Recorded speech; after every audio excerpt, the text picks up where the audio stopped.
or is this just an affair? I need a promise, I need a firm commitment.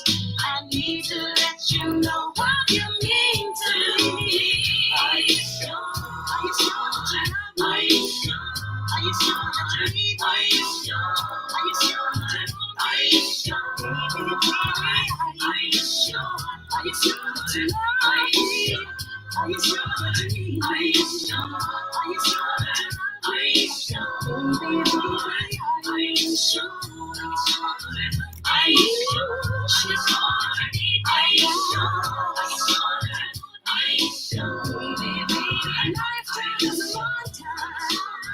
Are you sure? Are you sure? Are you sure? Are you sure? Are you sure? Are you sure? Are you sure? Are you sure? Are you sure? Are you sure? I need a firm commitment. Are you sure? Are you sure? Yeah. Are you sure? I need to know I can trust you. Yeah. Lisa, if you can share the live, my live. Are you sure? Are you sure? Are you sure? Are you sure that you really, really love me? Now, go to my Facebook and you can go and share it if you are raising on Facebook. Are you sure? Are you sure? I'll see the comments here, comments and questions. Are you sure? Yeah. Are you sure? Are you sure? Are you sure? Are you sure? I can trust you. I need to know that you love me. Are you sure? Are you sure? Are you sure? Are you sure? Are you sure? About us. Are you sure? Are you sure? Are you sure? Are you sure? Are you sure? Are you sure that you need me? Baby, baby, are you sure? Are you sure? Are you sure? About us. Are you sure? Are you sure? Honey, honey, are you sure?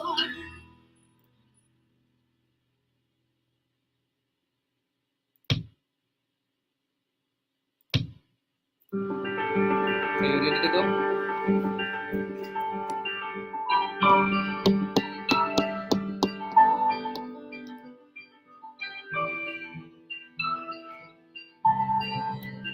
A wise man once said, "Success is not final. Failure is not fatal. It's the courage to continue that counts." This is Walk to Wellness with Alton Davids, right here on Africa Hub Radio.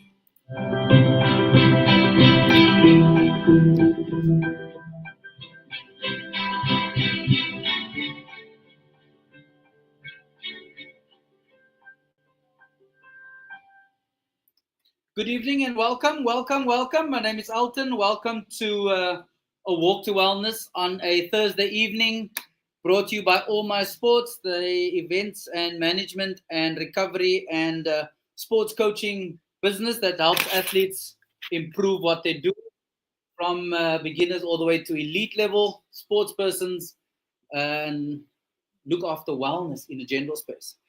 As you know, Walk to Wellness is a show where we talk about a range of different things, and tonight is no particular difference.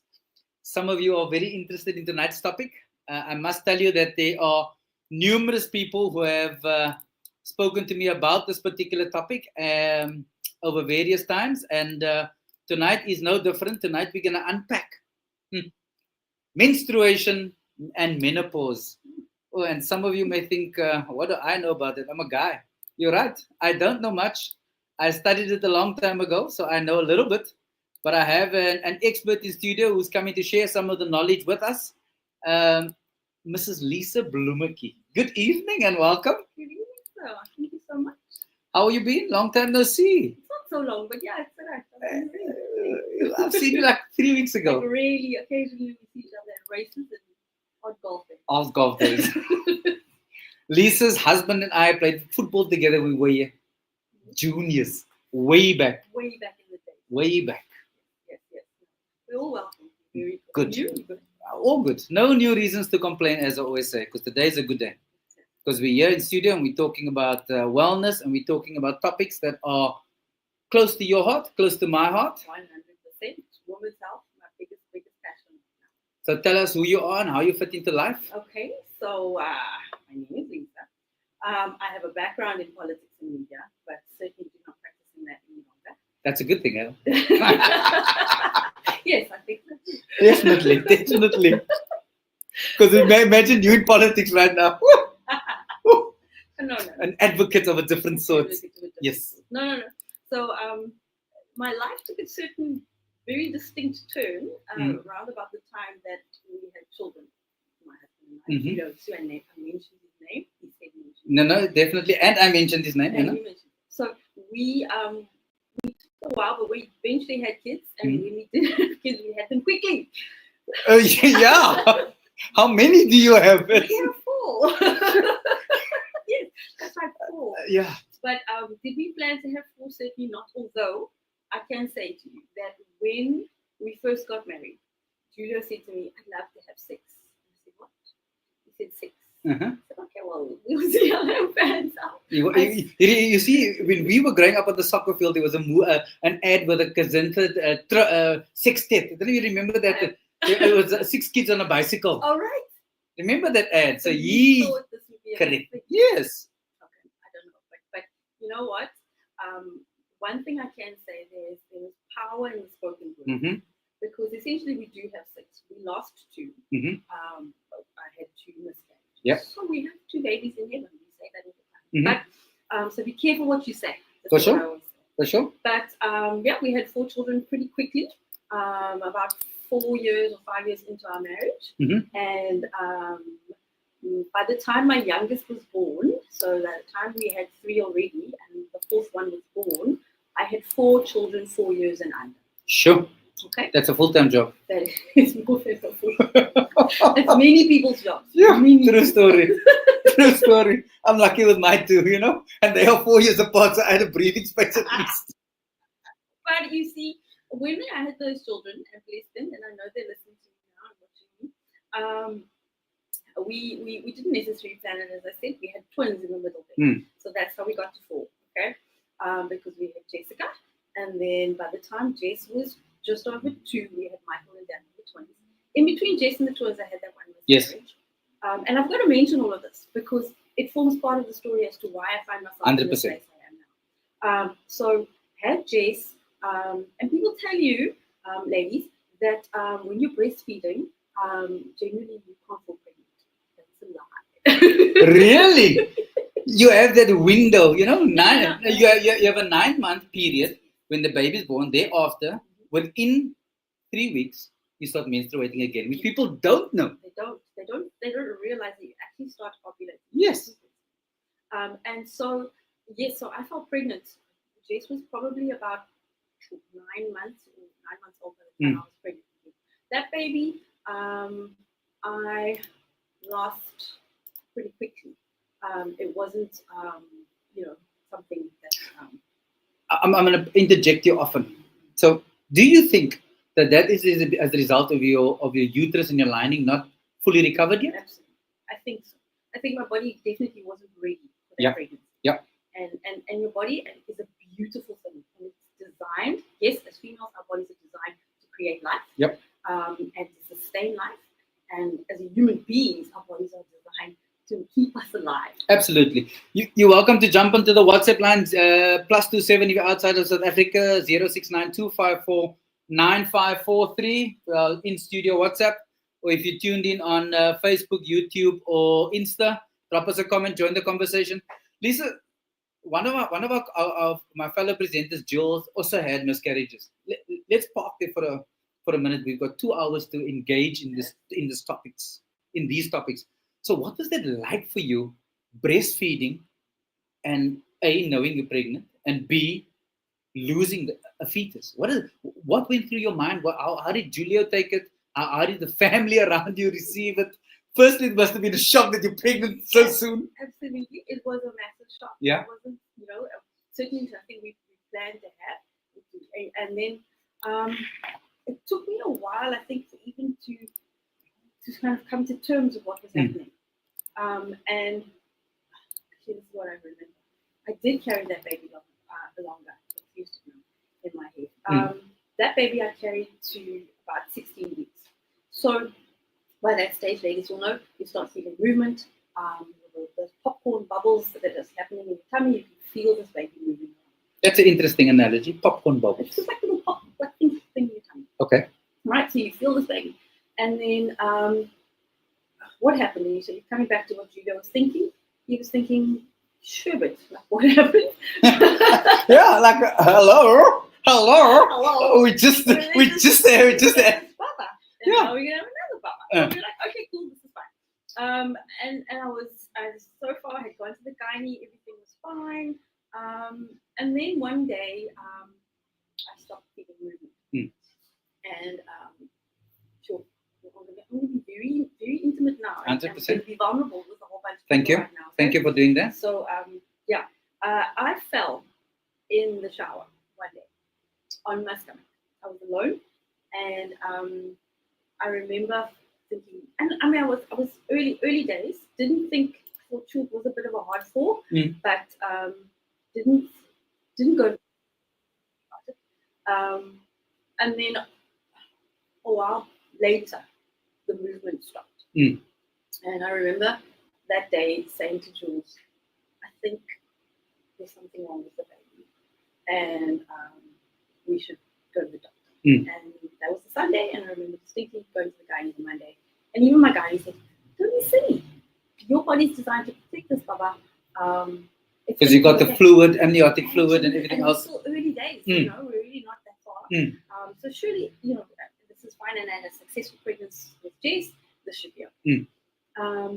But women, ladies, you need to trust your intuition, because it's a gift. I just had this sense, and there she was, and my guy said, "Let's go do the scan." Did the scan, and guess what? No heartbeat. Sure. And she said, "I don't understand this. We can't explain why this happens. But we're gonna have to do a DNC." So they had to do. Explain the DNC. Most people have never heard or even know what a DNC. So basically, when you have a miscarriage, generally you bleed. Yep. And your body will naturally, the baby will be evacuated naturally. Evacuated. As Sure. though you are having a period. Okay. All right. Jill says, Yes. trust that gut. She's been through that process on more than one occasion. Yeah. I forget how many times, but forgive me, Jill, on the WhatsApp line. But Jill's been through the process. So I feel you, Jill, because it's like, ladies, we really trust our guts. And so yes, went to the doctor, and they said we need to do a DNC, which is basically where the gynae has to remove the fetus. Yeah.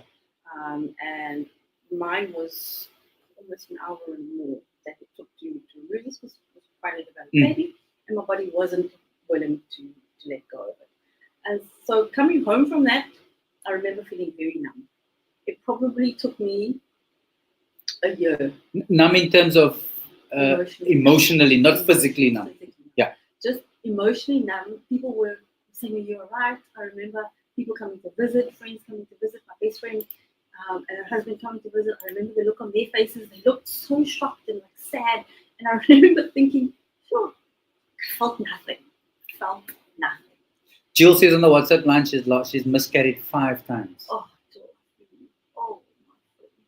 How is that? That is heart-wrenching and heartbreaking, and only a woman who's experienced that will know how sad that truly is, because people say, "Oh well, miscarriages happen every day," and they do.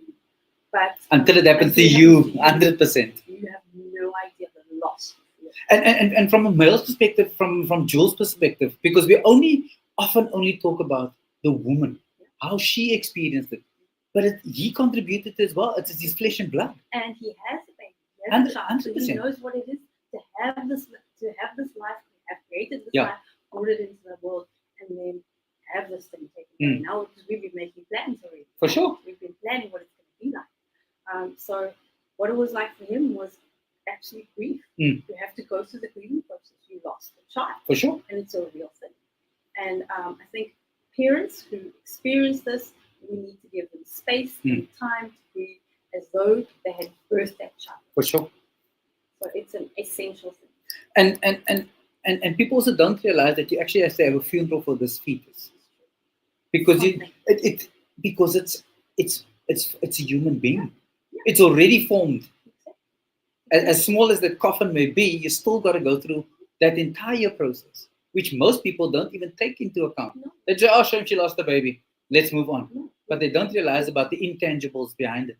This is so true. So we have to make a sort of memorial. We have to have an opportunity to mourn and to set that time aside and say, yes, this was a life from somebody we loved, and yeah, take some purpose not to be on this. And, you know, people have different ways of dealing with that, but for us, it was, you know, this wasn't the time for that child to come to the world, and so they're in heaven.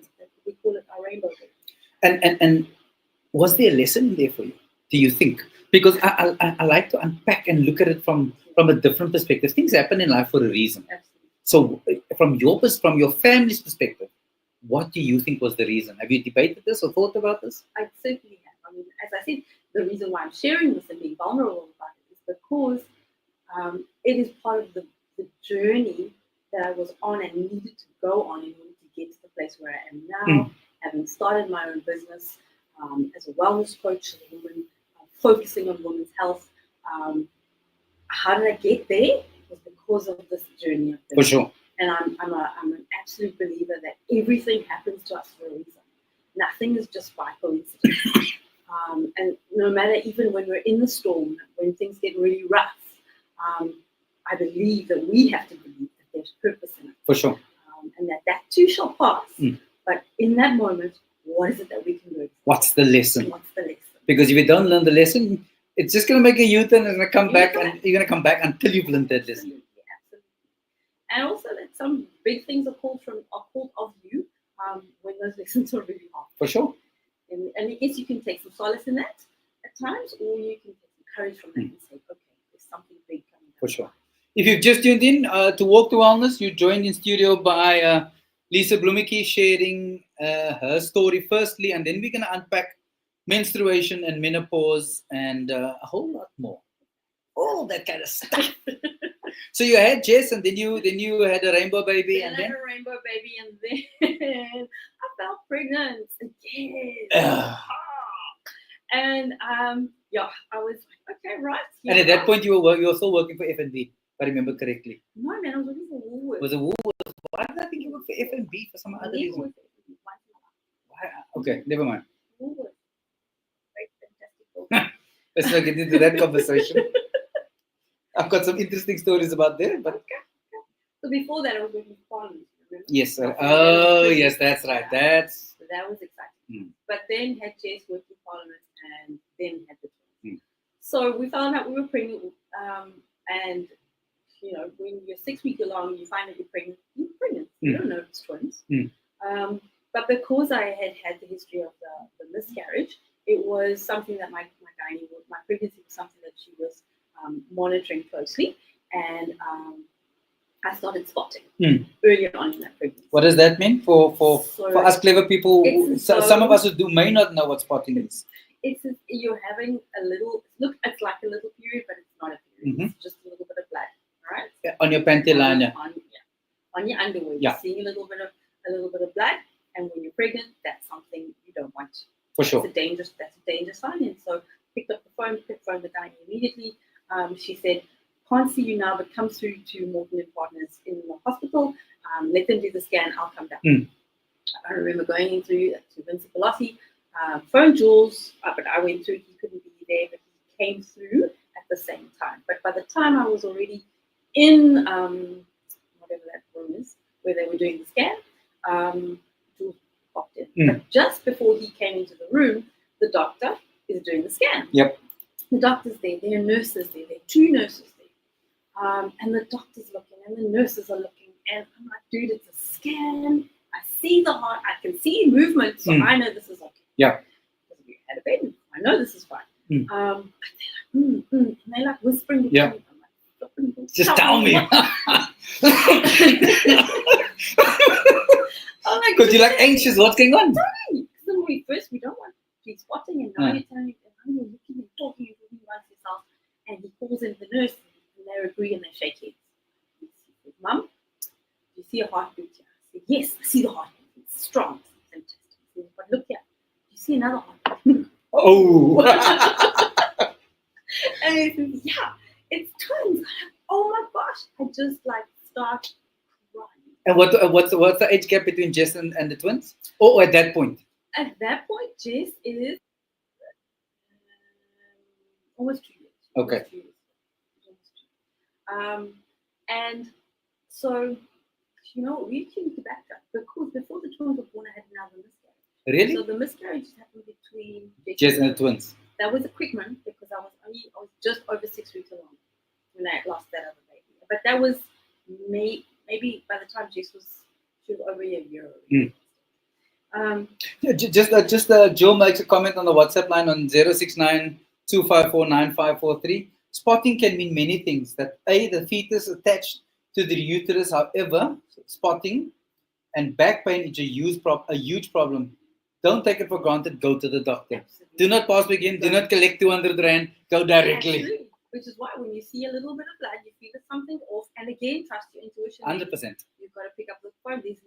There's no reason why you shouldn't ask for just that. Hey, I'm querying this. Yeah. Rather be safe than sorry. For sure. So we had lost 2 babies by that stage. By the time we find out we were expecting twins. So backtrack. I'm on the table. They're telling me it's twins. Jules rushes into the room. Quite dramatic. I can just imagine Jules.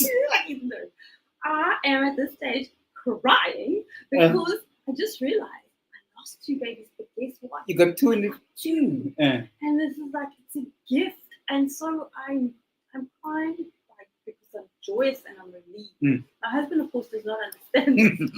The man comes through the door and he sees his wife in tears, and he sees the doctor, and he sees the nurses, and he's like, "What is going on?" I'm just trying to picture Jules come through the door. So sorry, guys. Jules is he's not a big guy, but he's muscular. But he's not huge. He's tall. So I'm just picturing this dude come rushing through. and he looks at me, looks at the doctor, and he's like, "What? Again, another one? We lost another one? No!" And the doctor says to him, "No, Dad, come and sit here." Dad, he sits him down next to the monitor, and he says, "Look there. There's your baby's heartbeat." And immediately I can see the relief wash over this man's face. And then he says, "But look there. There's another heart." And the classic line, the line that I will remind my husband of every time. He says, "Doctor, my baby's got 2 hearts."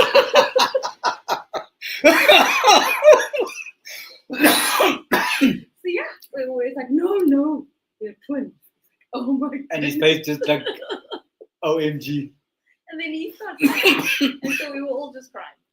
It was beautiful, but I think the shock of it hit us there. And as we left that room, I'll never forget, we stood in the corridor outside with Pilates just thinking, sure, what's just about to happen to us?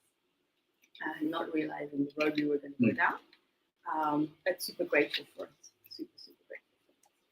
So there you were. And you were a full-time mom, or were you still working at that point? At that stage, I became a full-time mom.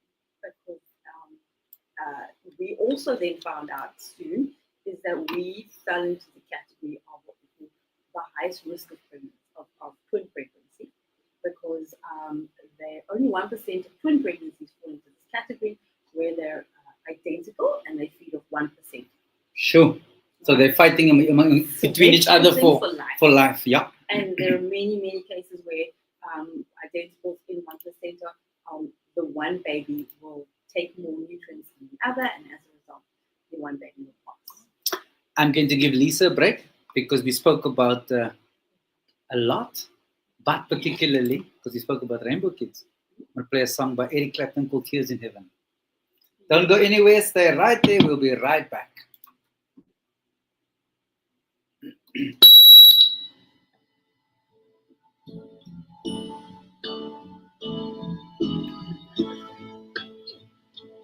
Here's a breather.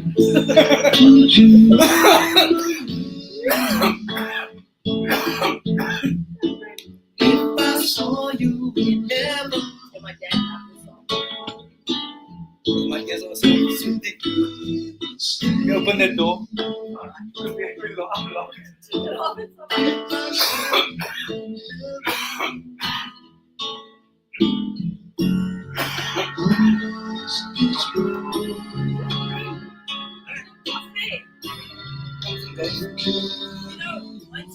don't know what it is, but it's like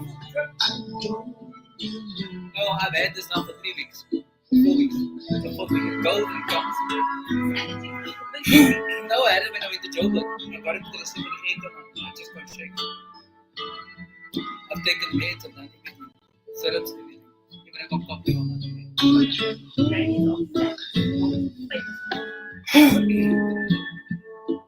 If I saw you in heaven.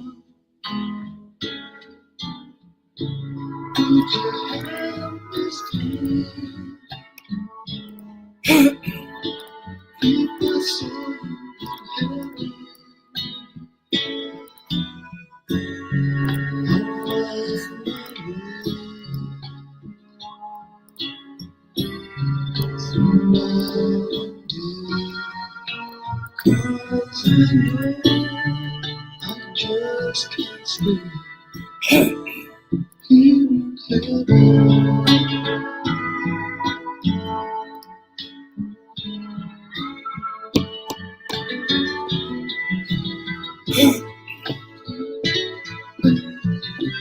Time can bring it down. Time can bring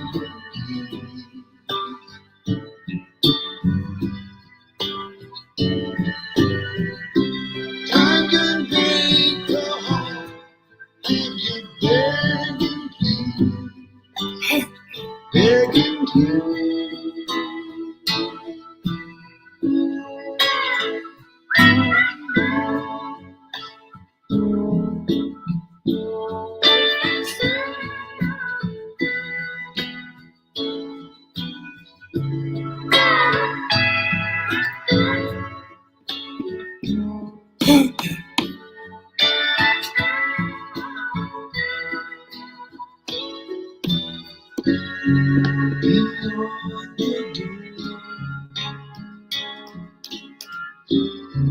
There's peace and truth, and I know there'll be tears and pain.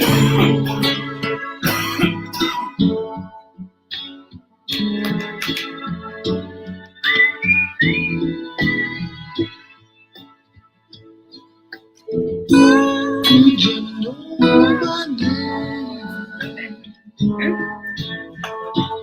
If I saw you ever,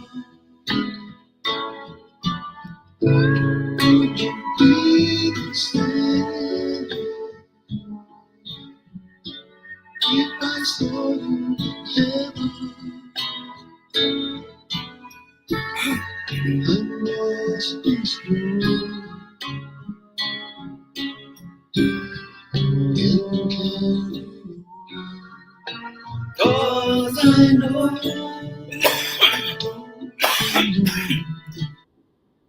you in heaven.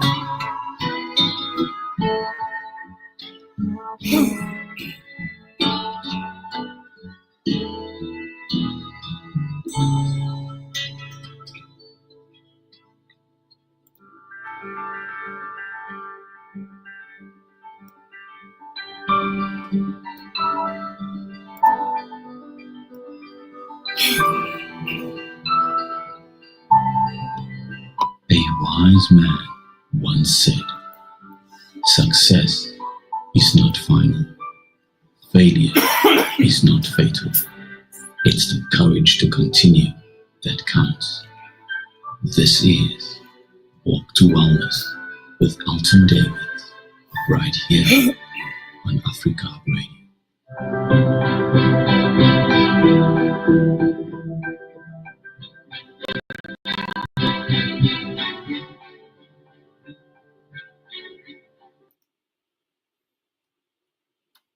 All right, good evening and welcome back. If you tuned in anywhere in South Africa, across the world, because this is a global phenomenon.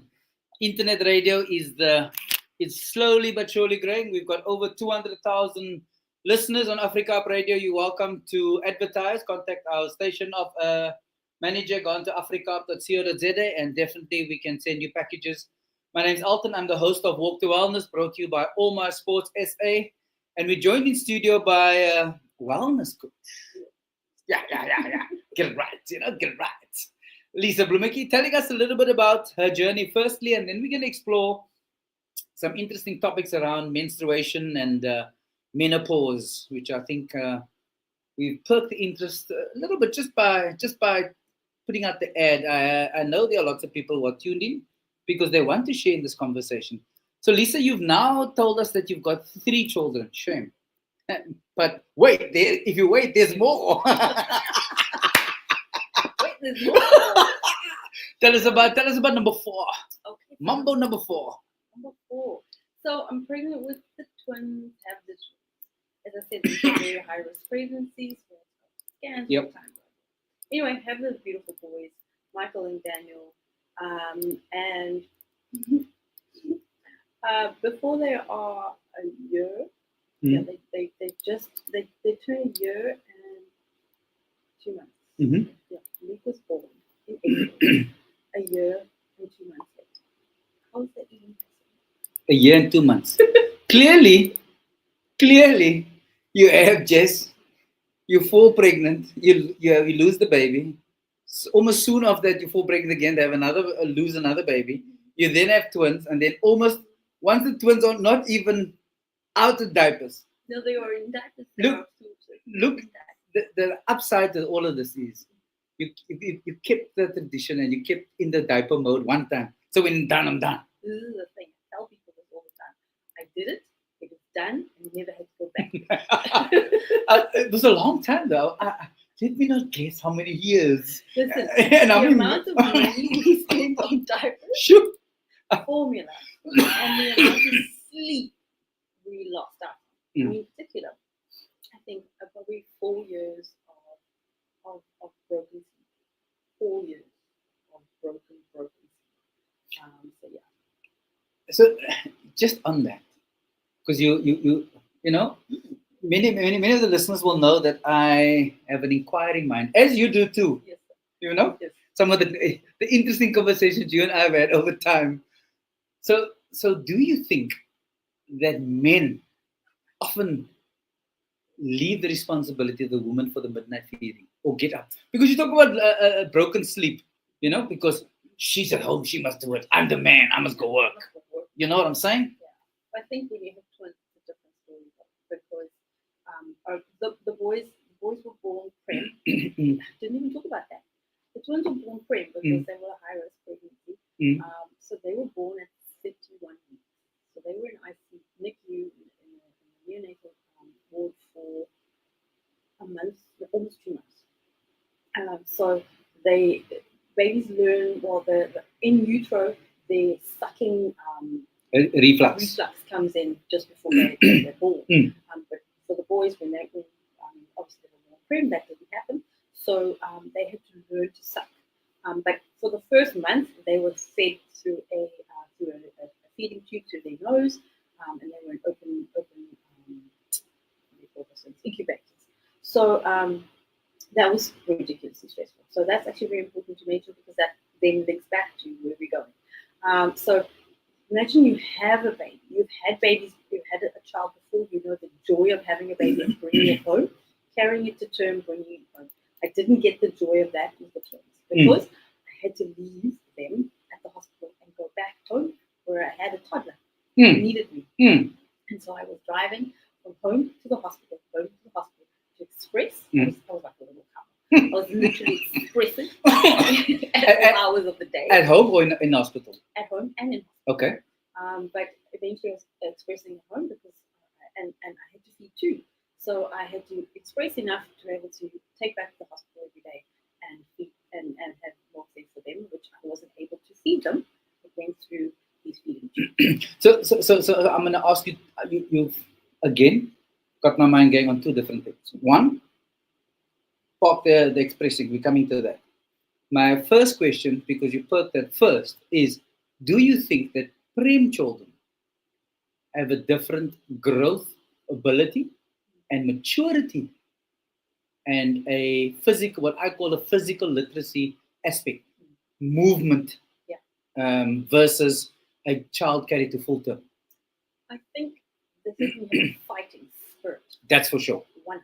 Yeah. Those that survive and make it through, those kids thrive because they have grit. And I see it all the time in my kids. Yep. So I do think that they have a difference there. I think they also have a maturity, an emotional maturity. You think why, as opposed to the other two? What would be the difference? I don't think in my case. Yep. I think if I look at those boys, the other two did get that opportunity to bond physically with me immediately. Okay, I'm with you. Right? And I couldn't hold the boys until they were a good number of weeks old. And that was obviously traumatizing for me. But I think those boys grew and matured. Maybe, I'm not going to give myself kudos, but maybe the way we love them enough to bring them through. But I do think that they have a sense of maturity and an ability to rise to the occasion. I see that in those boys. So I can't speak for every brain baby, but I do see that in those boys. And then secondly, you spoke about expressing milk. Often I find that most women either express too little or too much and they waste it, without even considering that there is an alternative in terms of donating the milk to organizations who can give to children whose parents or whose moms can't express. And we don't even talk about things like that. We don't talk. I only learned about that because I was expressing and they did call me the power. Because I was bringing a lot of milk in. And this connects back to my love for nutrition, because being pregnant, I did learn a lot about how the body works and the things we need to supplement in order for us to produce enough. Like the ginger beer that all the old people say, you know? I don't know about the ginger beer. No, but all the old people say, you know, when you're breastfeeding, you must drink lots of ginger beer. The yeast helps with the breastfeeding. But so I was taking stuff, obviously, and I was making sure I was getting enough omega-3 and all my antioxidants in order to make sure I was giving the babies the best and being able to produce enough for them. So yes, I was producing and I was able to take it to the hospital, and I always had excess, and so they asked me, would it be okay for us to donate? And when we eventually got home and left the hospital, there was still milk in their fridges, and I said, absolutely, please take it and donate to those moms. I forget the name of the organization. Can you remember? Sure. Because I had an ad now the other day on radio. But anyway, I digress. But it is a massive need, and if moms are making enough milk, they should do. Absolutely. Cecilia says on the WhatsApp line on 0692549543, more kids. You're welcome to drop a comment on Insta, on YouTube or Facebook, or on our studio WhatsApp line on 069-254-9543 for Lisa. Even if it's an anecdote like Cecilia. Like some of my clients say, she's sweet, but she's psycho. You know, that's me. I don't know how we got there, though, guys. I do know, but I would hope that you know. But anyway, let's move on. So yes, we had the twins, and so you were saying, I asked about the perspective from a father that the mother, who's the primary caregiver, needs to get up and look after the child because the father must go and work. Is that your lived experience in your home, number one, and number two, with the ladies that you work with? And we're going to get to that in a bit. But in your current working environment, because you deal with a lot of women who's had babies and now come to you for, and we'll get to that in a minute. Do they have the same experience though? I think not all households. Sorry, that's only if there is a husband and wife or partners, and in some cases they are not. Some cases they're not. So in my lived experience, no, because Peter was very hands-on. With Jessica, I was breastfeeding and I solely breastfed until the twins were there. as I was carrying him. Then I gave up the breastfeeding. So with Jess, the night feeds was not something he really needed to take hold of because it was easy. And that's the wonderful thing about breastfeeding moms. You can breastfeed. It just does make life easier. You don't have to think as much getting up. You're going to warm up that bottle And yeah, and it's cheaper by far. So yes, so we didn't do that with Jessica, but with the twins, there was certainly way more hands-on. It had to be because it was the case of bottles. Because I did try and breastfeed those two boys. I think I only successfully did it for like 4 months. But you've got two little babies and a toddler. So, so I can imagine. I remember, I distinctly remember the one day, Judah said, "Can we just leave this house?" Because we had been in this house for so long. And it was a Saturday morning that we planned to leave. We left at 4 o'clock in the afternoon because it took that entire day to prep to leave with two newborns, or baby newborns, and a toddler. And we were out for an hour and then we were home. Sure. When you have a baby, it is like you're going away on a trip and you're going to visit somebody because you must think of diapers, you got to think of 5 sets of kits. You've got plus you got to think of the bibs and the formula. It's a mission to act. Do you think that families should be doing that? Do you think that the quality? I find that often couples, when they have children, they lose themselves because mom is so focused on this baby. So they either go to postpartum depression, which is another topic on its own, or they get so consumed with this baby that they forget about the rest of the house. And eventually, when you get to the kids grow up, you have an emptiness syndrome because now who is this person I'm living with? Because you've lived right past each other. 100%. And we can talk about that for hours and hours. 100%. Because it is a very real thing and something that we have to actively address to prevent. Because if you're not conscious about it, you lose yourself, firstly as a mom, and then you lose your marriage quick. And it's something you constantly have to work on. I'm not saying we get it right, but we're 22 years and now we're doing okay. But it's constant work. It's constant work, and it fluctuates. For sure. We'll get you back in Jan because next week's my last week in studio, and then I'm out of South Africa for a bit. So when I'm back in Jan, we'll pick up that and postpartum depression. Well, I mean that's my story for postpartum depression is how we got to raising moms. Because after the twins were born and we had Luke, which is, as I said, a few months later. By the time the twins were just over a year, Luke was born. And I found myself in a very dark place. I found myself with serious postpartum depression. I was 40 kilos overweight. And I was in the darkest place I've ever been in my life. Well, like when I think about that time, I see darkness. It's like slippery, muddy, dark place. And it required some serious work to get out of. I needed help from psychologists and medication, which is what doctors will do, and they will give you the medication. But it's not that alone. It's a coping mechanism. Yeah, it's a band-aid. 100%. Right, and there's space for it. I'm not taking away from that, because that's how we survive in that moment, and it takes everything down a notch so that we can continue to cope.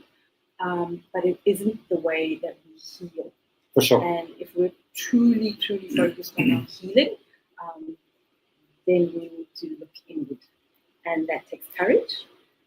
But if you have enough courage and the right support, you certainly can see the other side of it, and see the other side of it in a way that it is joyous and triumphant and victorious, because you come out of that another whole other person, which is where I was eventually. But that took a lot of time and a lot of work, internal work, and support. And how my husband survived those years, I have no idea, because I barely remember them. And I say that very honestly.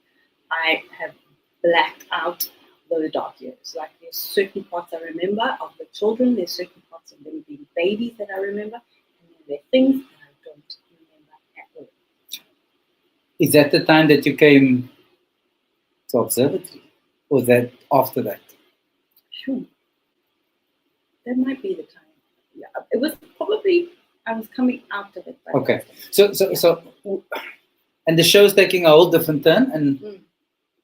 I'll ask my next week guest to shift to next year, and we can carry this for this week and next week, with the permission of everybody else. So maybe let's park there at postpartum depression for a bit, because it's something that people don't talk about. It's a taboo topic, because how would you want to kill your child for the way that you're feeling after giving birth to a life? And I say that with the greatest respect, because that's what people have said it's like. No, it is exactly.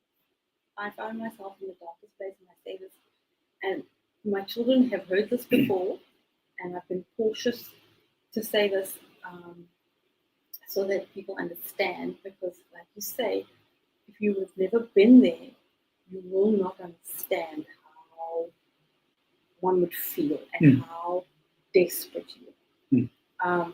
But the turning point, or rather the wake up for me, that I was really, really down and out, was the day I had all four of my children in the car, strapped in their seatbelts, in their car seats, and I was ready to kill myself and all four. Wow. And that day, it saved me, but it could have gone a whole other way.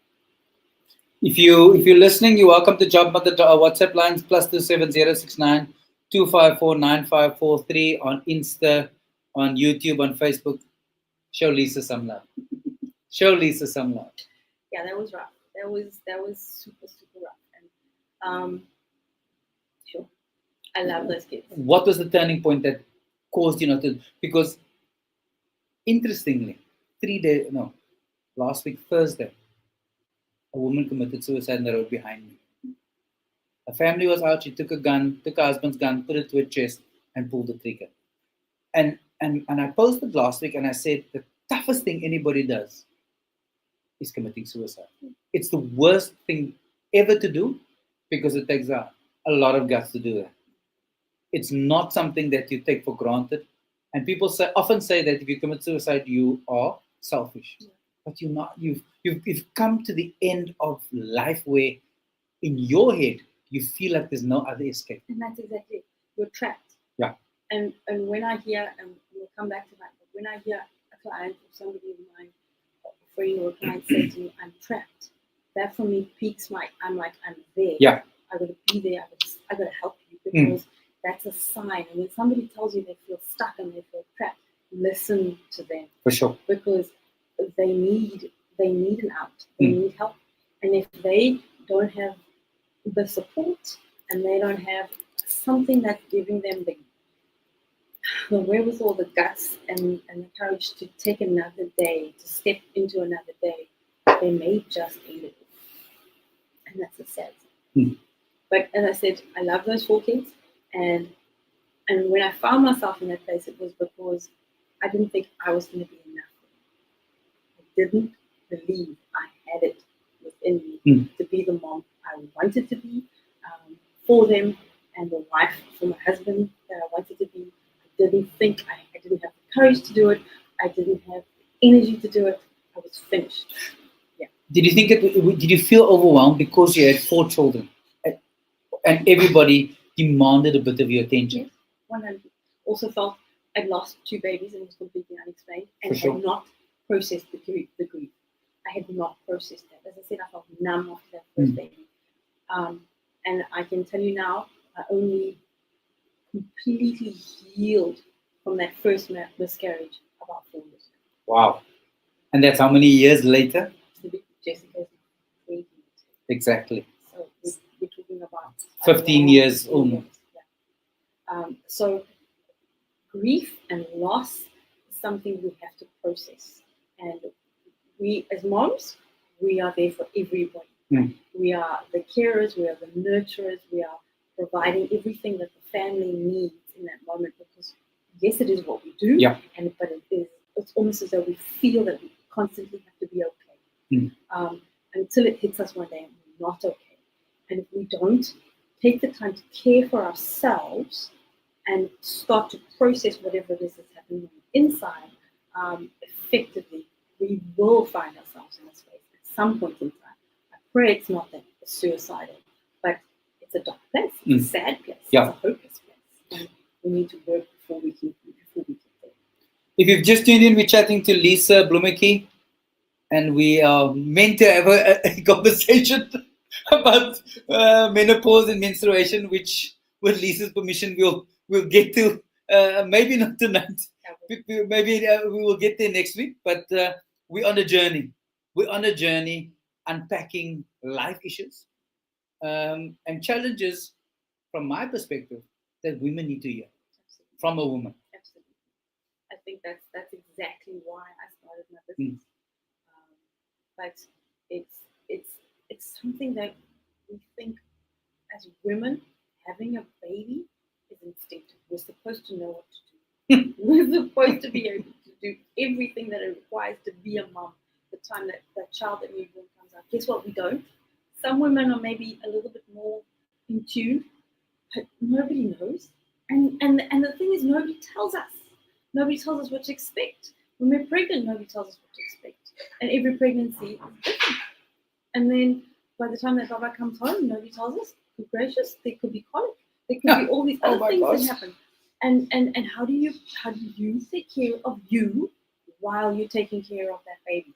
Nobody ever talks about it. Because all they talk about is the granny comes in. Come, let me cool the baby. That's right. Granny goes home, auntie goes home, and you stuck. Exactly. Google, or which is another interesting question. Shani says in the WhatsApp line, sure, Lisa, thank you for being this real and vulnerable. Thank you for allowing us as listeners into your journey and the rawness thereof. Thank you. Yeah, so my question is, because often we think when you have the first child, then I'm going to Google everything and follow step by step, the guidelines, and everything must be to the T. You must fold the nappy left first and then right and then up and You don't fold nappies anymore. in my days, I'm a little bit older. In my days, we had cloth nappies, Yes. and then you had that steady nappy bin, and then you take the nappy and you fold it, and now it's kimpies. But even then, still, when you come to the second child, you're like, yeah, just bring a child here. You just do this. You know what to do. Yeah, Yeah. Has it changed over the time in terms of like the 4 kids? Because from 1 to 4, were you pedantic about everything? No. Which potentially in my head could have sparked the postpartum depression. I think I wasn't pedantic per se, but I am a bit of a perfectionist. So that is something I've had to deal with. That it's okay that things don't get done my way. My husband will probably say something, but when you wash the dishes, can you please do all the necessary periphery things at the same time? So the same when it came to sort of what happened bath time. I was thinking, my boys are probably thinking, Mum, because they will tell you and they will tell their friends, in our household, from 4 o'clock onwards, Mom, when they were toddlers, Mom was saying, it's bath time, bath time's coming now, half an hour, bath time. And I worked like a soldier, I had a routine. A general, I had a routine, and that was how I survived. Yep. So I guess maybe different in that, like you say, when you have your first, but then most times there's a massive gap between the first and the second. I didn't have that gap, so I had a team, and I had to work this team together. So we had a bath time, and we had sup time, and then we had bedtime, and everybody had to do it, and we had to do it at the same time so that we could get things. Otherwise, I didn't have rest, and Jules and I wouldn't have time to go spend time together. So it was literally get them bathed, get them fed, get them to bed. And so, yes, that definitely worked with that caused anxiety. For sure. Jill says it's so hard to have all these miscarriages and you have nothing for show from her perspective, from her side, because she's had 5 miscarriages. So I have huge respect and love for the mama that has nothing left to show. Yes. Oh, absolutely. The mom that's got nothing in Mm. Because and for the mom who's had a baby and then loses a baby, the loss is sometimes even greater because sure. you know the joy of having birthed that baby and then not being able to bring that baby home must be. I know it's heartbreaking, but for the mom who's not had a baby, I can't even begin to imagine what she must be feeling. Or even just if you have to bring the baby home and you have a cot there. Yeah, definitely. Oh, mom. Because now you've birthed this baby, you've celebrated, you may even have, from a Christian perspective, christened the baby and all of that, given it a name and everything else, decorate everything, and 2 or 3 months down the line, you have a cot there. I know personally that experience in their lives, and they never really get over it. Mm. You don't, because on the birthday of that baba, you are very much in your. Mm. There are days and there are things that would trigger it. Mm. And you're saying, sure, what would it have been like if they were a girl?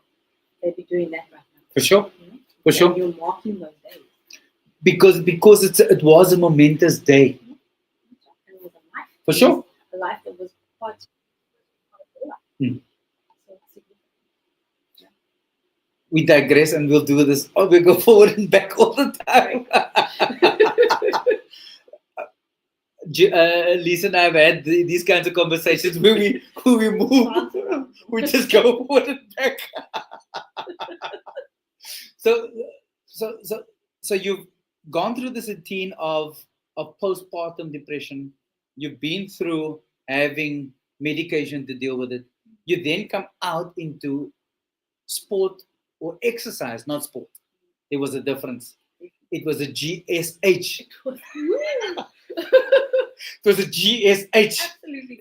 time. We did that. But before that, Uh-huh. right? So I am clinically depressed at that Yep. stage. Like properly diagnosed clinically depressed and overweight. I then decided I'm going to stop moving, but I was too embarrassed to join a normal gym. Mm-hmm. This is the thing that we need to talk about also, girls, is this ridiculous thing that we have in our minds that we have to fit a certain image in order to go into the gym or to ask for help when it comes to our weight and our nutrition. # social media says so. That's what we can talk about another day. Yep. Yeah. But so I was there, and I remember very distinctly waiting for my husband to come home from work, and I would put on his gigantic tracksuit pants, and I would run or walk. Mm. I would walk, run between each light post, Yes. lamp post, in the evening, just to try and it was really about my own mental space because it just helped clear my head, Mm. and movement was critical. I started to enjoy that, and then I found a little local ladies' gym. I don't know if the ladies will know what that one is, starts with a C. And I went Ends with an S.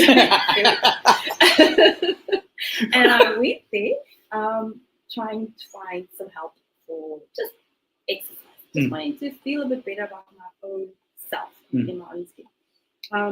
Enjoyed it for a short while, but I got very bored very quickly because it was the same thing every day. And I'm just not that kind of person. I need something. So hence we meet in Oaks at a particular place where there is a lot of energy and a little bit of hitch training and a little bit of weights and lights came on for me. Literal lights came on for me. I was like, I love this. And my kids are a little older at this stage, and I am just loving the fact that I can move my body. And I start dropping weight because I'm now also focused on my nutrition. I'm starting to do the work on my own, Googling, learning, taking a couple of courses about food, how food works in your body, what's important for weight loss, what's important to sustain a healthy lifestyle. Then we need to come back to. We're going to park you there because we need to give you a bit of a breather. I'm going to play the song by Swing Out Sister because right now, I think you're still the same girl I met a long time ago.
We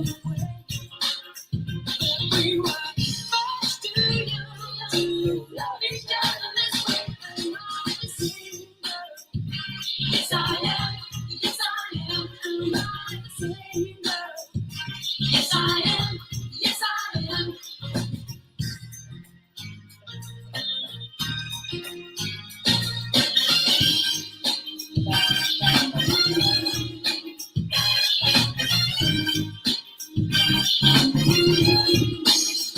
I want you to stop and let me go. I'm not the same girl you used to know. Why don't you stop and let me go? I'm not the same girl you were so.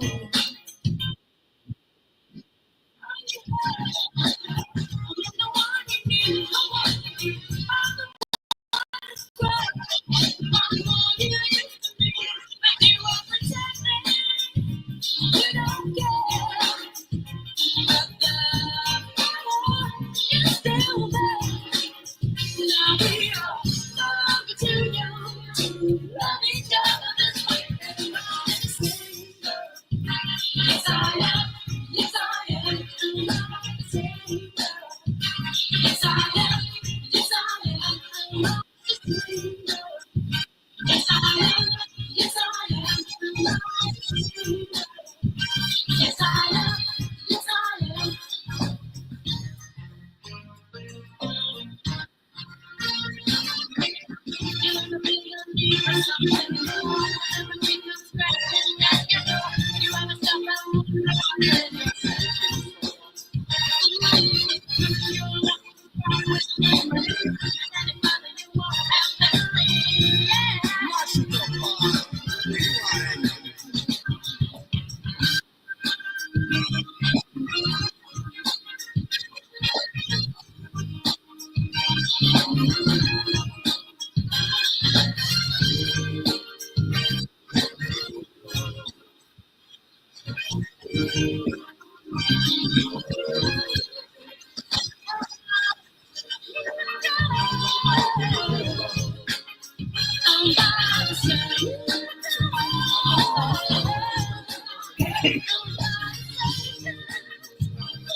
A wise man once said, success is not final, failure is not fatal. It's the courage to continue that counts. This is Walk to Wellness with Alton David, right here on Africa Radio.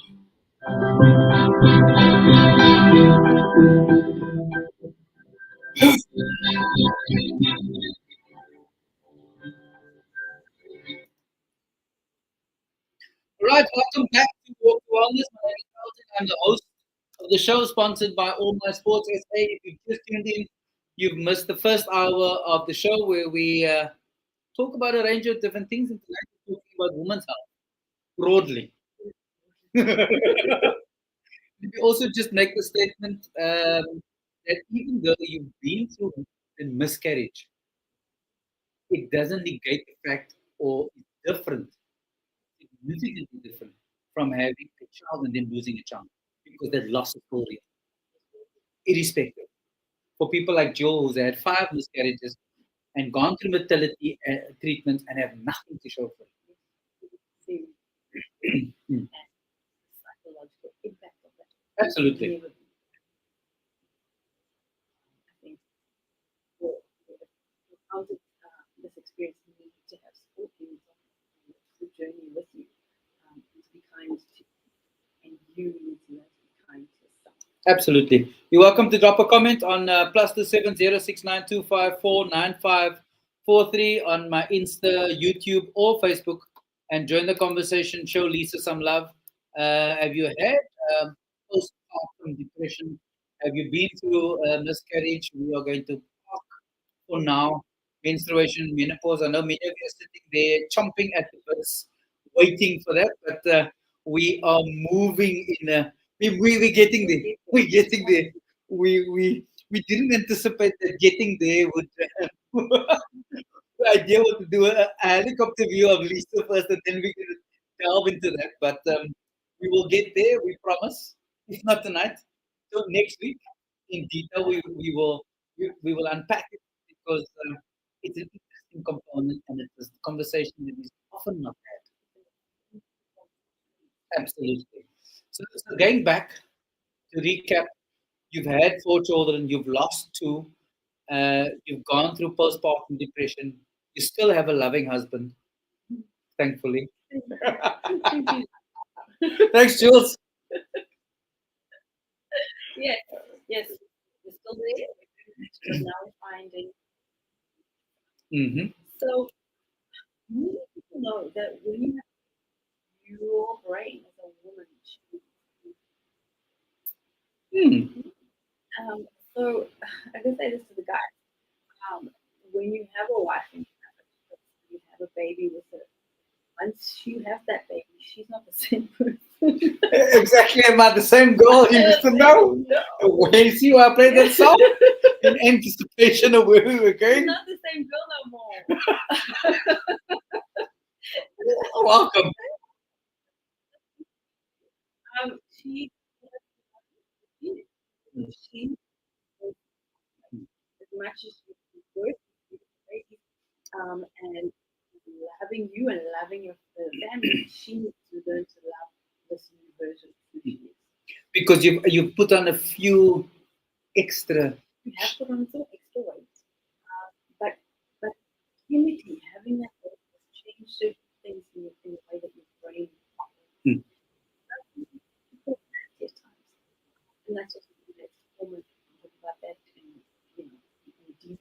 But things change, and the way that your wife or partner will relate to you after having that baby also changes. For sure. And in a family and in a dynamic, that.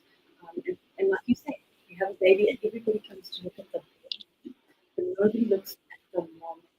Is for her as she goes through this. Nobody cares because it's a novelty. We've got this little toy, and I use this word loosely because it's a toy. Because when I go home, I chuck the toy back to its owners and say, "Cheers, I'm out of here." Absolutely. So, if we don't,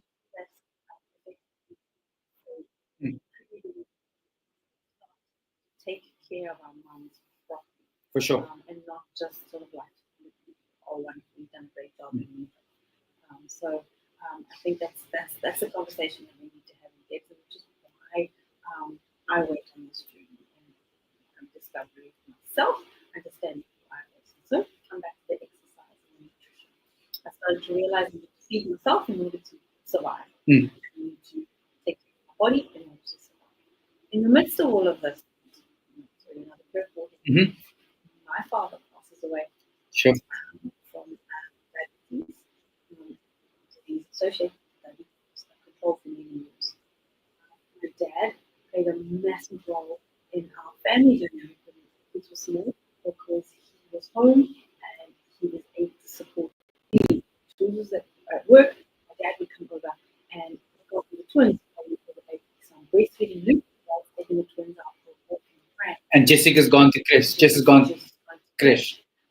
So he played an integral role in that early stage of life of a young family. And he was a great allowed him, obviously, but he got sick. Quickly. I mean, he was ill for many years, but finally, it happened quickly. Yeah. And he, as I said, he had diabetes uncontrolled. He didn't take care of himself. He didn't watch what he didn't, everybody knows his uncles and his aunts. So don't worry, I'm going to get a piece of cake. So that was my dad. And so after having those children, I said, was 40, that's heavier. And with Jess already, I was diagnosed with pre-diabetes. Because it was in your DNA. And oftentimes I would sometimes your DNA loads the gun, you can load the gun with your lifestyle things to trigger. Let's pause there so people understand the concept of DNA. So, husband and wife have some fun, procreate. This is a family show. So they procreate. The zygotes form. Biology. Yo, we're going way back now about graveyard high days. So they procreate, and then that then forms the fetus. Of that fetus, X and Y chromosomes form the nucleus and how the baby shapes. Tone for sex, sets the tone for personality, sets the tone for characteristics. And that comes from generations, which people don't often think about or even understand. And you are predisposed to certain things. It's like saying, in my case, I've got my grandfather's eyes because it's come down the generations. My kids don't have it. So the DNA has skipped their generation, but maybe in the kids, if they have kids. Correct. Same as diabetes, same as everything else, which most people, they say, oh, how do I have diabetes? Exactly. And that's why when you fill in a health questionnaire, it will ask you, have your parents had heart attacks? Have they had diabetes? Is there history in your family? Because it is a precursor for your potential. And like you say, you load the gun in your lifestyle to the trigger. I like that. And Mm. you're saying some changes, your lifestyle changes, or to prevent yourself from becoming For sure. and hence the starting to move, starting to make better choices about what I eat. But then my dad passes away, and that was really the day, or the turning point where I came to realize, yes, you have to make some serious decisions in life about you, because otherwise your children have to pay choose you, and that was wake up call for me, because it's a real thing, and I've seen it. You talk about generations, different generations, and people's heart. Yeah. And we can have a conversation. So it's like a tree. There's so many branches you don't know who to go. Anyway, like yeah, I'm talking about females of my particular race. You talk about the way that we live, and we live.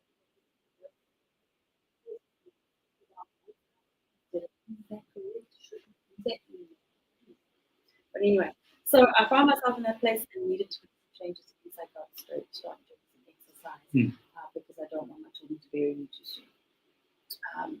Start exercising, start doing nutrition, and the lights come on. Please, I am finding out I'm recreating this process and falling in love with the process. And then I started realizing I'm not the only woman in this position. For sure. Because first it was all about taking care of myself and having people take care of me. Now it was about looking out, starting to make that realization and connecting the dots that there are millions of women, millions of women who have multiple children, millions of women with postpartum depression that develops into full-blown episodes of short suicidal thoughts.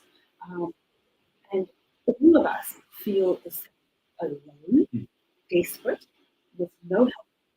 And so you can't help because guess what? You're not. And you can't because I'm going to look weak and vulnerable, and I can't because I'm the pillar of my family. My kids need me. And that's when I realized I was that I needed to start. I needed to create a safe space for moms, particularly, to come and to feel connected and to know that they're not alone. And I started it around exercise. it is the gateway. Not about gateway drugs, but exercise is the gateway for everyone. It is the thing she thinks, if I start to move, I'm going to get some to move. I'm going to but often I say, girls come to me, when they come to me, they come to Blackboard, thinking they're coming to camp, sure they can walk home, but That is the tip of the iceberg, and that is no lie. That is no lie. It's the connector. Firstly, exactly. it's the connector. It's the connector because knowing what often she is good. Yep. No, because you know what? That would be too much. Mm. Women would be scared of. Okay, if someone get it, someone would be like, no, I don't want that. I just want exercise. And that's okay. Mm. But when they come into the environment and start to see this is so much more, and that there's a safe place, that they can be vulnerable, that they can look how they look, they can be overweight, they can be fit, they can be strong, they can be uncomfortable, it doesn't matter because there's zero judgment. One of my biggest rules when anybody comes into the environment is me saying there's no judgment and you do this at your own pace. I don't care where you are in terms of fitness, you're working where you are and we get you to a place where you're fit and strong, drop some weight, certainly don't have little gross weight. And I'm not sure about how food works. And often, many people, when they enter a relationship or get married, they throw self-respect away. Because now I have a partner, I'm married, I don't have to bother anymore to look after myself. Because guess what? I have Julio. Yeah, got it. I got him. Why do I need to work now? The chase is done. We married, tick, we signed. And I think that is the biggest challenge we have. Because it is, and yes, mommy fat is one thing, but many people don't have mommy fat. They have what I call relationship fat. True. Because you see that, when they get into a relationship, people start gaining weight. Yeah, because we're going out because we're dating, so we're eating out, we're doing things, we're sitting on the couch watching TV because it's quality time. Yeah, we're going out to lekker, we're going to these beautiful festivals, and it's going to be great. Exactly. And there's nothing wrong with it. Nothing wrong with it. It's just about being cognizant of the decisions you're making and how it's going to impact your future. Whether you pull the trigger or not. 100%.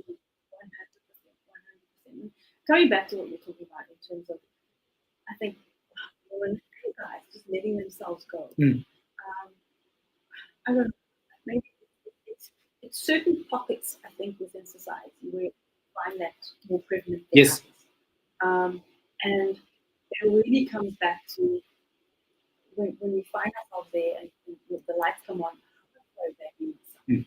And that self-worth is critical. Also, the thing that we enjoy and is influences those things. So if you enjoy just the sedentary lifestyle, then you're going to definitely find something. But it is important. I think married couples, and we can have a talk about that too, but I think from a marriage perspective, looking after yourself and having and caring for your body is a way, an outward expression of love for the other person. That's super. For sure. And realizing that irrespective, I'm still me. And often we find in relationships, people lose themselves personality wise, not only physically. They morph into something that the partner wants. But I fell in love with you, Lisa, for who you were. Now, yes, we've changed because we're building a family together, but I'm still Lisa. Yeah. I'm still Elton. We need to continually evolve that person that we are. And you should have, from a wellness perspective, you should have 3 different sets of connections. One, family, your personal friends, and your collective friends. Because you can't do everything together as a couple. 100%. You should also be very Agree. So there's a very fine line For sure. that we have to have certain things are still connected. Yeah. So yes, you have that beautiful family that you created, but you have to have time together. So it's date night and other nights where you sit and you talk about the things that matter in life and business and budgets. Adult stuff. But often people, I find nowadays, don't have dinner at the dinner table like we used to do. You didn't have a choice. Yeah. My mother would say, 6 o'clock is dinner time, and you sit down and you eat. Now people ditch off and they disappear into their rooms. And I think that the nucleus of the family has disintegrated to a degree. Do you find that with your clients? I find that. Okay. Not good. Yep. It's simply because I'm really busy. Mm. Like during dinner time, I'm still busy or just finishing class. Mm. So that does get difficult. So I think what's important is to schedule time. So if we're not doing dinner every night, because life is different, and the dynamic of life and the way that people work and do life is different. But then you need to start scheduling dinner.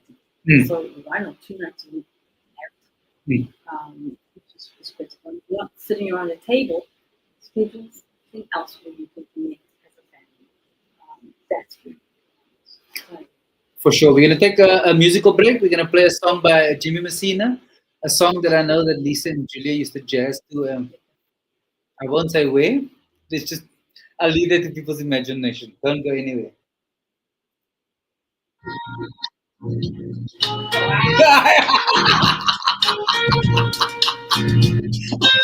just 3 balls. Like, oh wow, my God.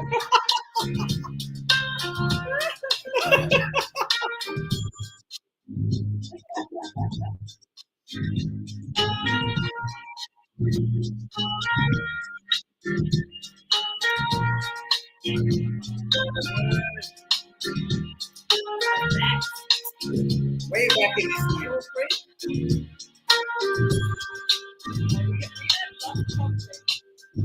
You said that you will be with me as long as time goes on. You said that we will live all night on a dream. So dream on. We will have good time. Good time. Good time. You want to see. I know that soon we'll have a day, and we will this critical organ area realize after 7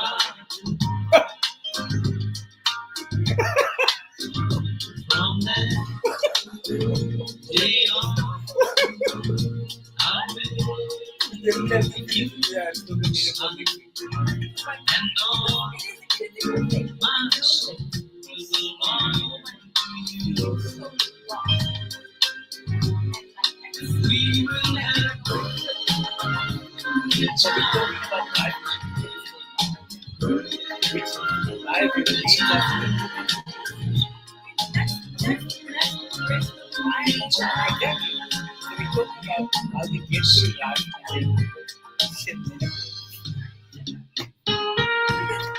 when I had this small kid, change that happened, you get new ones. And then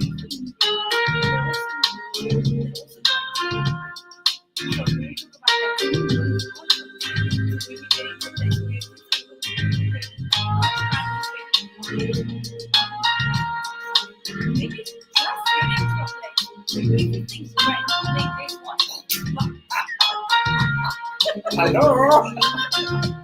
Change is the only thing in life that's constant.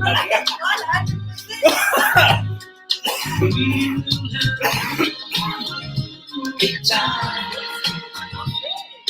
Good time.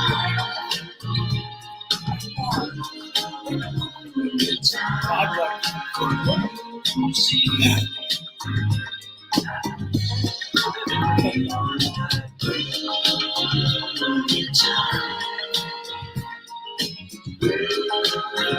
Good time. 200,000. Australia, Canada, India, UK.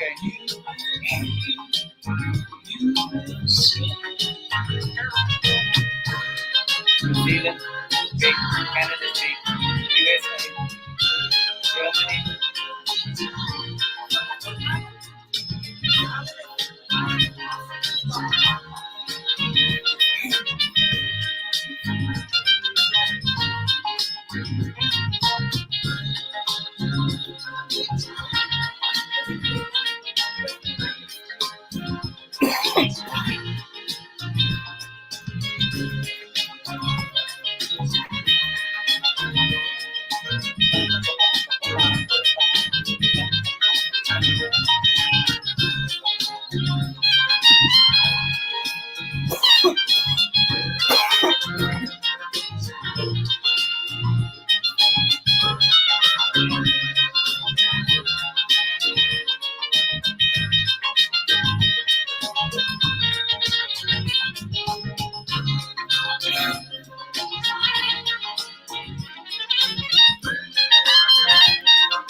A wise man once said, success is not final.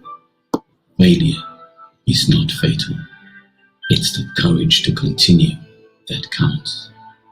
This is Walk to Wellness with Alton Davis, right here on Africa Radio.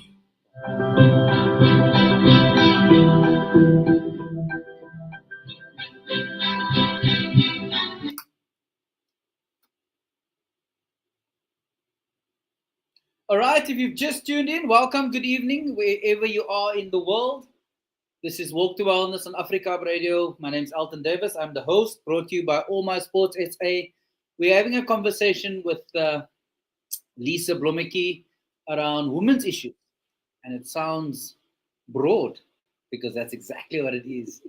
We have veered off the topic, or the chosen topic for tonight, menstruation and menopause. And as we said off air, in order to get to menopause, we need to talk about life first. Because you can't just get you just it's a process. So we're working our way there, and in all likelihood, next week we will get there because because it's not a quick fix. No. So in life, Lisa, and you're welcome to jump on the WhatsApp line +27069 254 9543, or my personal Insta, my personal YouTube, or my personal Facebook, and join the conversation. Tell us what your thoughts. Tell us what you think. Have you experienced any of these things? We spoke about postpartum depression, which is for those of you who don't know, once you've had children or given birth, women go through depression. You know, Lisa, there's the 7 steps of life. Yeah. You get born, you become dependent, you then become independent, and eventually you become dependent again. And we're getting to that. We'll get there. You know, we are now in the independent space of a woman's life. So you started a business called Raising Moms Tearing Down the Wall. Woo! I know about the first part. The second part I'm a bit Yeah. concerned about. Because there are walls that keep us confined into these, these preconceived ideas of who we're supposed to be and what we're supposed to be doing. And that's what Raising Moms is about. It's about tearing down these ridiculous walls that some of it we put up ourselves, and other societies put up. But tearing those preconceived ideas, emotions down, and saying, this is truly who we are, and stand in a space. It doesn't matter what it looks like. If it's you and it's authentic, then it's fantastic. Because tradition has taught us, religion has taught us, society has taught us, our teachers have taught us. This is the role of a woman in a box. This is where you get up, this is where you sit down, this is how you do this is how you do that. And the minute you deviate from that, woe is me, you are a bad person. 100%. I mean, let's just talk about having a baby and taking it out of the house in the first week of having it. Your child is gonna die. Your child is gonna have jaundice. Your child is gonna have colic. How dare you? Exactly. You gotta wait at least 3 months. But it needs. Exactly. No, listen, there's definitely reasoning behind staying and being at home. But shame, if the woman needs to go out for an hour, okay. Look, let's not chuck the baby out of the bathwater. Excuse my pun, you know. Excuse my pun. But there are places where tradition is important, right? But there are times where we need to break tradition. In the trauma space, we talk about breaking the cycle, right? Yeah. So we need to sometimes break that cycle to develop something different. Absolutely. And it's about building your own unique space. You spoke about it earlier. You as a mom with Julio and your 4 kids needed to build the life that you wanted, that the two of you saw 15 years ago to where you are now. And I can bet you $1 million you never thought you'd be here right now. No. Because the plan you had then We look very different. 100%. Very different. 100%. And it's life's experiences that has changed your perspective. Like sitting in a car and wanting to take the life of you and all your 4 children, to moving into the space. So tell us about Raising Moms and tearing down the walls. All right. So that beautiful business of mine is 5 years old now. How's that? Already? No way. Mhm. Can't be. It was like yesterday they just So like started. yesterday, Yes. But like you say, you visualize something. So I remember working in a job. I remember working with you in that particular business. We shall remain nameless for let's just park it there. And I remember having this dream inside of me. I knew that there was something I needed to do. Like I said, I knew there were millions and millions and millions of moms in the same place that I was. At that stage, I was freer. I was living in a body that I loved. I was moving that body. I was nourishing that body. And I was caring for myself, mentally, physically, emotionally, and spiritually. Do you think, and we can mention the organization, that working for the VIA Foundation, which is an early child development NGO, that while you were there and morphosizing yourself into exactly as you explained, understanding who you were becoming, that being in the NGO space, it helped open your eyes from that perspective. Absolutely. I say that 100%. It gave me the ability to see things in a different way, perspective. Because you were in a corporate space and now you're in an NGO space. Absolutely. And being able to see the needs of others became more clearer, and the ability to meet that need. And how even corporates were open to partnering with you to meet needs. Yeah. And so that also excited me about the possibility of starting something from nothing. Also self-belief, because the things I was doing for the VIA Foundation and the way I was working there, it built confidence in me to be able to do certain things. And coming out of that space is where I found myself dreaming a dream. And Misha Isaacs, my auntie, will tell you that. Yes. It's just to have that grit and that determination, dream the dream and follow through. Mm. And I did that. I dreamed the dream. I remember sitting in our lounge room looking down on what is now the studio for my business and visualizing the women in the room. Mm. Didn't know anybody. I didn't even think anybody would come. Yeah. I visualized women coming into that room, into that space. And yeah, I started it in 2019. And I started with one lady, Janine. Janine came to class and we started walking and just talking and just connecting. And then more came. And I had to build belief in myself too. I didn't know if I could do it. I knew I wanted to do it. I knew I was passionate about helping and in creating a change in women, both physically and emotionally. But could I do it? I didn't. But I put my one foot in front of the other. I had this thing. I was just going to say yes, and I was just going to keep going and keep going. And now 5 years later, I cannot even count the number of women that have come through my door. It is ridiculous. Where I started with just one class a day, I now have 3 classes a day. And it has grown to an online platform where I have clients who are not just in this city, who are outside of South Africa, who work with me. And it's not just exercise. Yes, it's a boot camp where ladies come and they train and we do a little bit of exercise and we have some fun together. But my main focus, my main thrust in raising moms is being able to teach people. And when I say people, I'm teaching a mom, but the mom is going to go home and she's going to teach the family how food works in your body. Why it's so important to nourish your body properly. And if you want to drop weight, I'm going to teach you how to do that. Because it's not that difficult. It's a combination of food, and it happens quickly. I've helped clients drop 30 kilos in 11 months consistently. Sure. Not just over one person, multiple ladies, and being able to assist them in not just transforming their body, their mind. I love is when a girl comes through my door and I can see she's got the blinders on and she's not sure what she's going to be doing here, and she's insecure. Yeah. And she's not sharing, and then a couple of weeks later, the lights come on and she's alive and she's engaging with everybody around her. She's dropping weight, she's losing centimeters, and she's starting to realize that she can be anything she wants to be. And when we get to that point where we set a goal and we achieve the small goals, it builds confidence for you to be able to take a bolder step into moving into something bigger. Yeah. And eventually the world's your oyster, because now you realize, shucks, I've lost 2 kilos. Yeah. I've now lost 4 kilos. I'm looking different. I'm feeling better.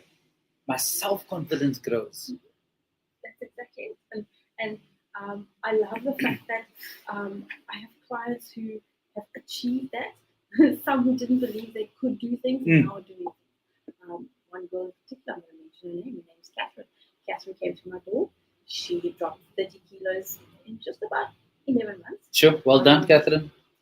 But one day I said, Catherine, I'm training for 2 Oceans. Just come run with me. Uh-oh. I know how this is going to end. Catherine said, yeah, okay, we'll come run with you. She ran a little, you know, we start building Yes. towards a 21 Yes. and a half. So we did a half marathon. So we started with 5, 10, 15, moving up. Till we start running, and we're running the entire 2 Oceans route. And it's 3 weeks before the race. And I said to my friend, Catherine, do you realize that you just did 2 Oceans? Because that was the day we finished our training run. Yeah. 2 Oceans route. And I said, do you realize you just did it? She's like, yes. I said, you have to do this with me. And it was a group of us that had trained, and some, obviously, those who had the entries. Catherine didn't have the entry. But she got an entry. She ran that race, and since then has gone on to do Cape Town Marathon. Wow. And is consistently training and running, and we're doing Winelands in Next week. Next week. Next week? Sure. FYI, next We're week. doing Winelands next week. FYI, next week. Yeah. Just a reminder for those of you who don't remember. So we can do hard things. That's my motto for the girls listening. They know that as women, as men, it doesn't matter, but we can do hard things. And it's, as you say, we set tiny little goals. We achieve those goals, and we realize we can build from there. One of the ladies whom you've had an impact And there are multiple of them. Not millions, but we're getting there. It would be lovely one day. We get. I have a principle that says each of us impacts 14,000 people every day. Because if you tell 11 people, if you impact 11 people's lives, those 11 people multiplied 4 times is 14,000 people. So think of the impact that you've made on that 200 people. That's nice. That's Lisa, Louise is one of them. Louise on Insta says, Lisa is one of the one amazing lady whom I had the privilege to know and helped me change my lifestyle for the better. Still loving my journey with Lisa. Thank you, Lisa. You are just amazing. And all of your bootcamp ladies love and appreciate you very much. Thank you, Louise. I love you too. Louise is incredible. Louise has got a great story. She also dropped over 30 kilos quick and has kept it off, most of it. And that's the key. Yeah. It's not just losing it because you got to keep it off. Others, you're going to yo-yo your entire life. This is the thing. I want to come back to that. But before I do, I want to tell you about Louise. And what I love about this is that what Louise learned from us and what we've done together, she's taken to her family and her husband and her sons are at gym and they've dropped weight. And even her dad, her elderly dad, doctor's saying, what are you doing? Don't stop. He's dropped 20 kilos and his blood pressure's come down, Nice. his cholesterol's down. Why? It's just exercise and nutrition and a good outlook on life. And so this is the thing about raising moms is if you can change one mom's life, she learns what she learns, and guess what? She takes it home and she teaches her family. And then we change not just one person, but a generation. Exactly. We break that curse 100. as we spoke. Shawnee says on Africa WhatsApp line on +27 069 254 9543. That's amazing. I love all these stories of how non-runners fall in love with running. And they just never look back again. It's just so inspiring. Surely they do look back and realize, damn, why? And then they look forward and say, there's another hill, let's go. Hey, it's the weirdest thing. You think, yo, why am I running? And you think, It's a question of life choices. exactly. When you get up at 4 o'clock in the morning to be at a race, why? Because we can. Because we can. Because we can. 100%. Oh my goodness. Lisa, we're coming to the end. Sure. Yeah. Yeah, 2 hours, Opel. Oh. Time flies when you're having fun. So we're going to summarize tonight, and we're going to park menstruation and menopause because we're talking about women and the journey of life, the passage to menopause. Let's go because you need to get through this passage. And menopause is not the end, April. It's not the No, end. no. It's just a little place we walk for a little. Correct. And some spend more time than others, and we'll debate that next week. Yeah. So in closing, I want you to summarize what are some of the important things that women particularly, and men, but we'll focus on the women for now. Let's reverse it. Let's go men first and then come to women. What are some of the things that we as men need to do for our partners to make them feel loved and appreciated through the journey of dating, marriage, childbirth, and life for now? Because that's where we're going to end tonight. Yeah, okay. So guys, the woman needs to feel that she's seen. What do I mean by that? You need to be tuned into what she needs. And sometimes I know I hear guys saying, what am I supposed to mind read? No, I just say, show her that she's seen. So if you know that there's something she's passionate about, bringing home something in the area of that tells her you see me, you know. So if I run, I need a new running cap. You buy me a running peak cap. You see me, you know there's something that I need or I'm wanting. And and it can be small things, but it's just being in tune with that person and not just going through the automatics of life. You're not just going through the automatics of life, and being able to take time out of your day. Oh my goodness, put the phone down, look in her eyes. She knows you see her. But if you're on the phone all the time, even when you're trying to talk to her, that's going to cause massive problems. But also don't forget to date your partner. Even though you're married. I mean, if we talk about that, we spoke about date night. Date night's critical. Yeah. And there are two people in this relationship. So women do take responsibility for that too, and I'm not going to take that away from the girls. But for guys, yes, why is it that when you're in the courtship phase, you're courting your partner, and you do everything.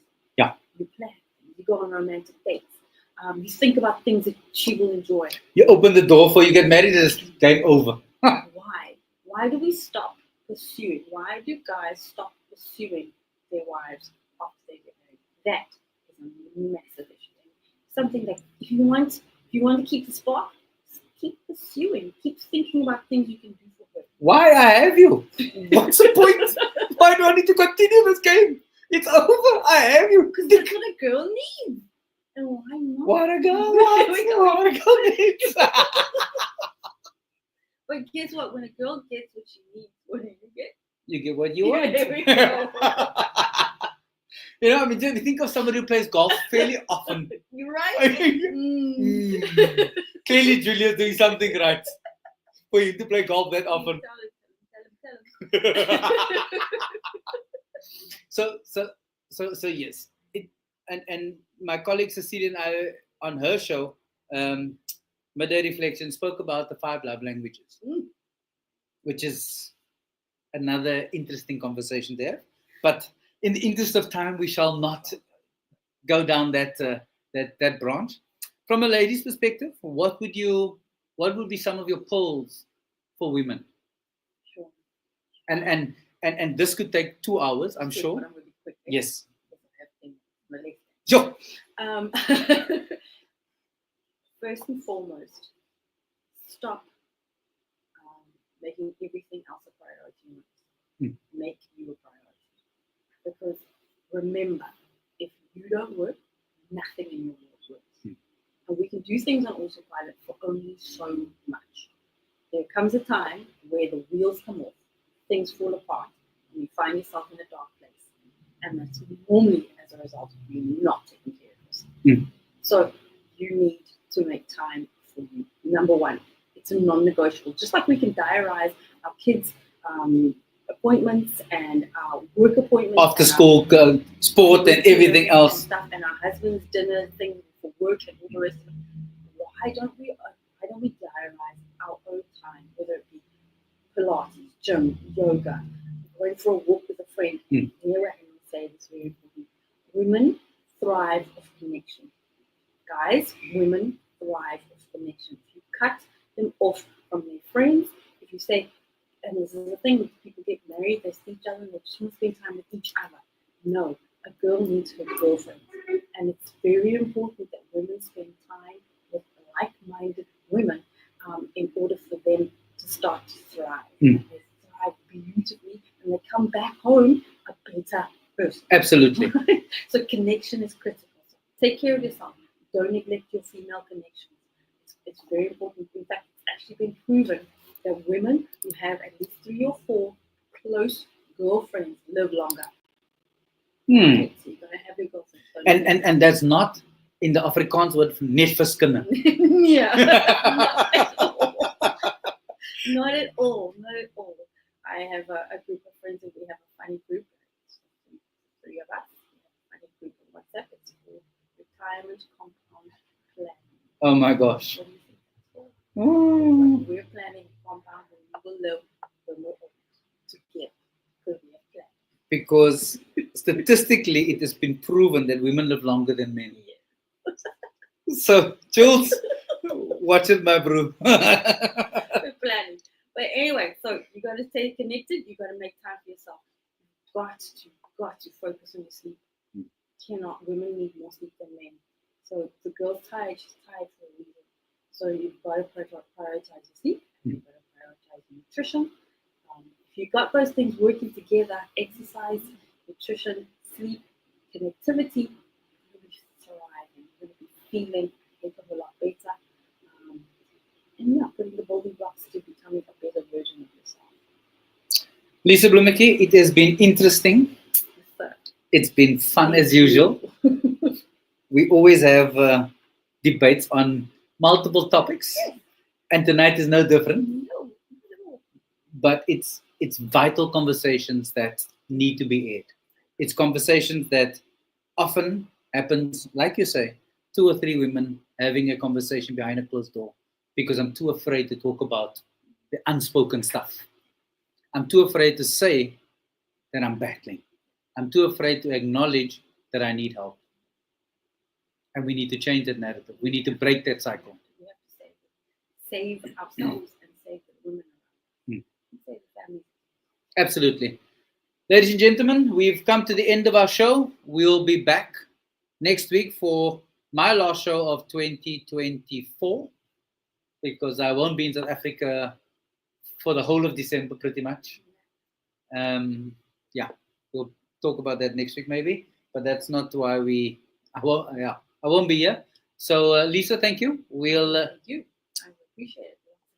lots of fun. We've had some interactions on the WhatsApp, and for those of you who have tuned in specifically for menstruation and menopause, I've got news for you.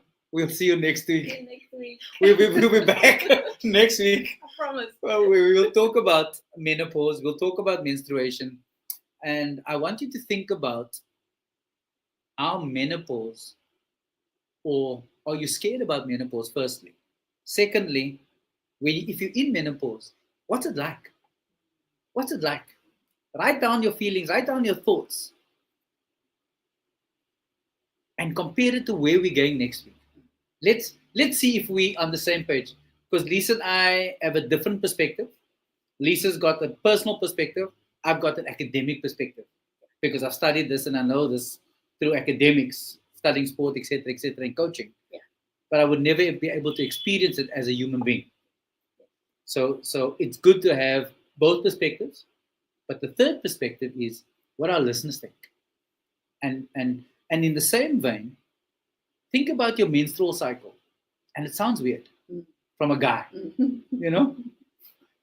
What do you know? What do I know, you know? One of our past guests and a very good friend of mine, Lisa van der Westhuizen, started a Friday fitness program. Yeah. Remember that? Yeah. And the first question was, so let's talk about menstruation. And someone on the YouTube said, what? A guy talking about, I said, and we then unpacked it, like we will do next week.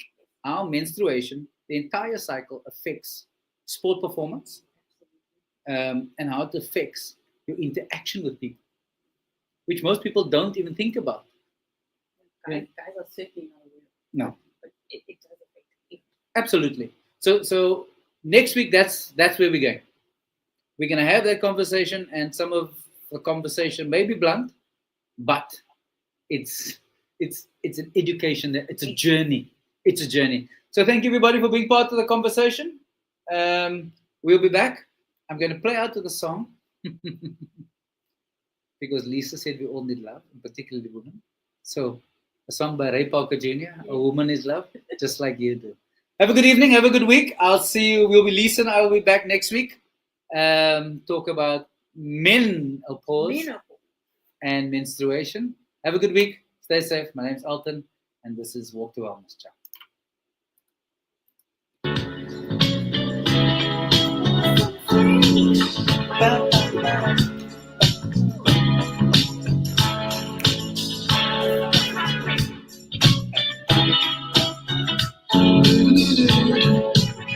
Let's just finish this and we'll walk out together.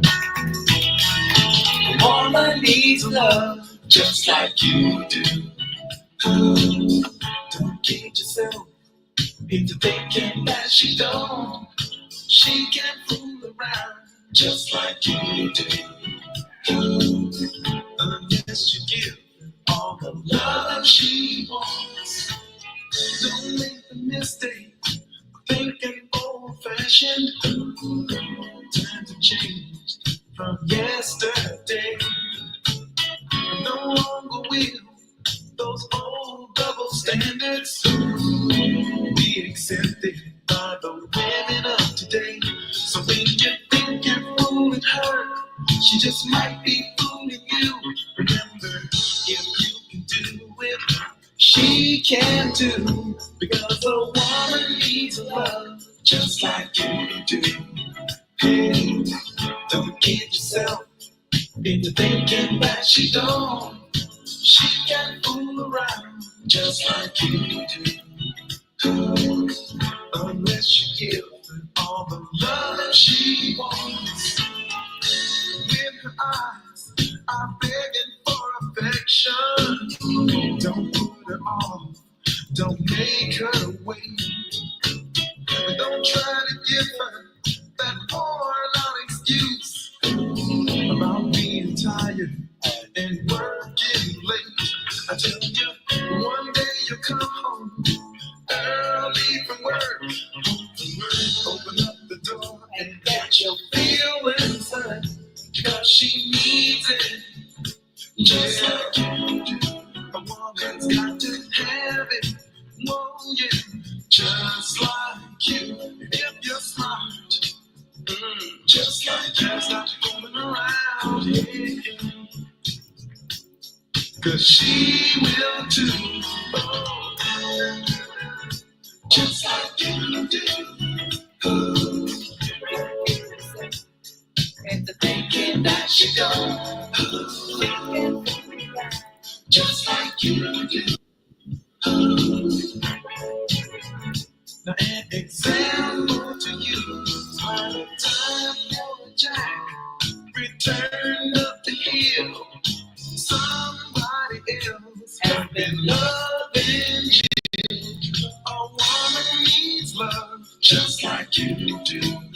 Hey, don't kid yourself into thinking that she don't. She can fool around. Yeah, she will fool around. So you better take out some insurance and be sure she won't give that love just like you do.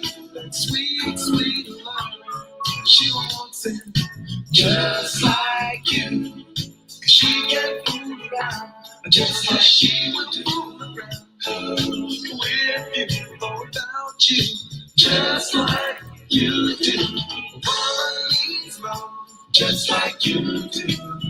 Hey, don't keep yourself into thinking that you don't.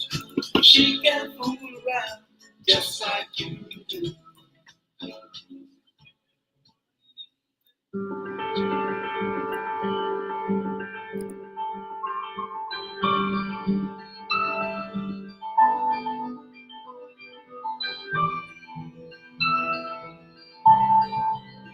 A wise man once said, "Success is not final. Failure is not fatal. It's the courage to continue that counts." This is Walk to Wellness with Alton Davids, right here on Africa Radio.